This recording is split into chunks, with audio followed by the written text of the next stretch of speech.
Ay, magandang araw mga kaibigan. I-shout out ko lang ang aking kaibigang researcher, subscriber, Cristito Torres. Happy birthday. May you have more birthdays to come. Pag-usapan naman natin ngayon si ex-senator Kiko Pangilinan na meron siyang viral na pictures, videos na kung saan kumakain na nakakamay. Taklob pa nga ng kaldero ang kinainan niya walang kaulam-ulam. Ito ngayon, sentro ng binabatikos. Ito, post ni Buljakan, si Maharlika. Ito, sabi, yan ang kanyang picture lagang taklob ng kaldero, kamay-kamay lang. Walang ulam, kanin lang. Ganyan ba siya talaga sa bahay niya o ano lang yan? Paano lang sa mga ng boto? Makamasa o makafarmers.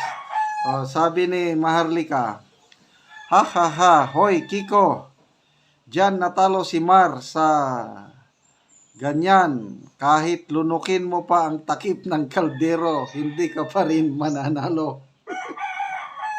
Ang ganda ng pagkakuha, buka ang bunganga, ready to. Okay. So, yun, meron pa. Sino pang nag-post? Ito naman si Mr. Real Talker.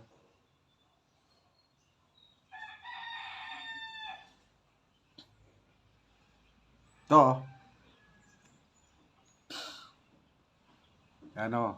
Tapos parang nagluluto pa yung isa katikim ng Sabi ni Mr. Real Talker, alam mo, Keks, malas daw gawing plato ang takip ng kaldero. Baguhin yung style nyo, Keks, nakakabobo. Okay.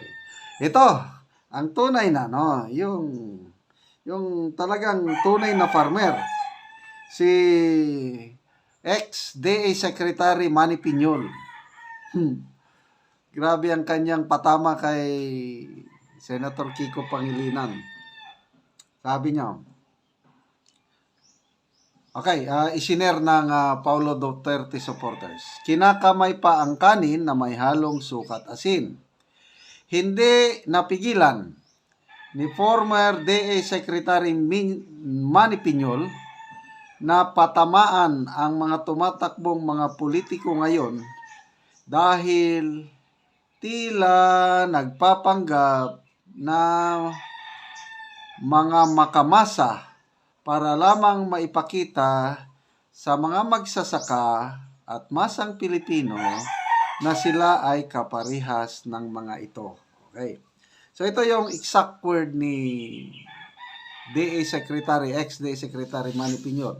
By heart ito na farmer through and through, farmer ito. Sabi niya, every politician now loves the farmers. Kinakamay pa ang kanin na may halo na suka at asin, anak ng baka. Expression din namin yan sa military. Pag tinawag ka anak ng baka, galit na yan. Anak ng baka. Okay. So, magbasa tayo sa mga comments, Dadang Ramo Baligya. Hindi na tayo pabudol pa. Never again. Buds, gula pa. Yung iba nga, kinakamay yung kanin, tapos ang plato, takip ng kaldero, tapos iinom sa plato imbis na sa baso. Helen Ortega, isip-isip mga voters. Edward Kisaba, mga pakitang tao, anak tinapa. Kung meron mang tunay na kumakain na simple lang talaga, kikinamay, walang iba kundi si PRRD. Wala kang makitang kaplastikan si PRD kung kumain. Wala lang, kain lang, kamay lang. Anong ulam niya? Daing, bulad, munggos, ano pa yung bulkachong. Yung mga hindi nakakaano ng bulkachong, ang sarap yan. Yung buto-buto ng kalabaw. Parang bulalo. Yun ang mga paboritong kain ni PRRD.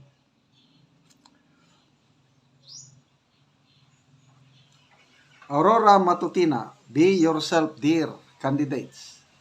Be what you are. In reality, you use cubiertos when eating. Correct. And even those farmers do the same, only within their limits. They will cast their votes for you if you are capable to handle your duties as public servants. Fransky Antoy, pakitang tao lang yan, sir, kasi may kailangan.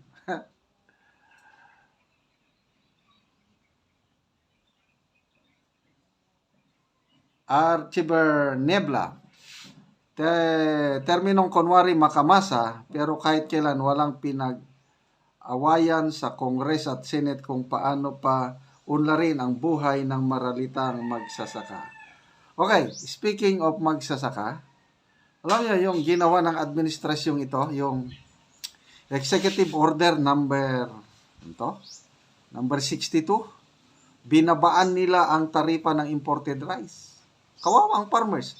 Napakamura na ang presyo ng palay ngayon. Nasa 14 to 16 pesos na lang. Luging-lugi ang mga farmers. Dahil sa bumahana ang imported rice dito sa ating bansa. Ang nakinabang sa pagbaba ng taripa na imported rice, walang iba kundi ang mga importers, mga negosyante. So, ano ito? Malala ko tuloy, ang Pangulo, PBBM, 2 years ago siguro, birthday niya. Ano ang birthday wish niya? Kaya that time, siya pa ang DA Secretary. Sabi niya, my birthday wish, ang mga farmers, na sana uunlad ang kanilang kabuhayan, na sana aasenso ang buhay nila. Mag 3 years na siya as presidente. Kumusta man? Umuunlad ba ang mga farmers natin? O lalong nababaw na? Ano yung balita? Nueva Ecija ba yun? Yung pinapaimbestigahan, may allegedly kaya pinapaimbestigahan, may 2 farmers sa Nueva Ecija nagbigti o kinitil ang buhay dahil sa sobrang laking utang, dahil nalugi sila yung pananim nila, dahil hindi nila matanggap na sayang ang pagod nila. Kaya kawawa ang mga farmers natin. Tapos ito, mga kandidatong mag-senador na kunoy, magkinamot. Huwag tayong maniwala yan. Pakitang tao yan. Salamat. Pakitang tao lamang. Salamat kay DA, ex-DA Secretary na pinansin niya yan. Anak ng baka. Saka lang nila ipakita ang pagiging makamasa nila dahil malapit ng eleksyon. Vote straight. PDP, laban po tayo. Okay, mga kaibigan, salamat sa inyong pagtangkilik sa ating channel. Nakakatulong kayo ng malaki sa Tribong Talandig. At ang sweldo natin is tinutulong natin sa tribo. Namimigay tayo ng yero at pako para ma-repair ang sira-sira nilang bahay. And Pod ni ang matagaan din ni sa Sitio Garden. Taga Anogero, Lansang Pako Plinsin. Labi na sa nag-video kamo lang tagaan ni Sen. Dako gid mo pasalamat ani. Kay bibili ka po ang lain nabang. Labi na sa pagtanawan ni sa nag-video sa buta mo. Muna ni ilang agianan nga tulay-tulay. So taas gyud. Salamat sa aning Sen. O lang sa bibili ka balay ari patukod og balay kung wala mi inabang.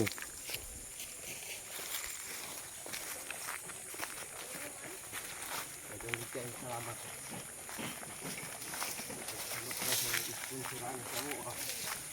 Oo. Bahalag layo inyong balay. Antos may bahalag layo. Muna ni ilang balay.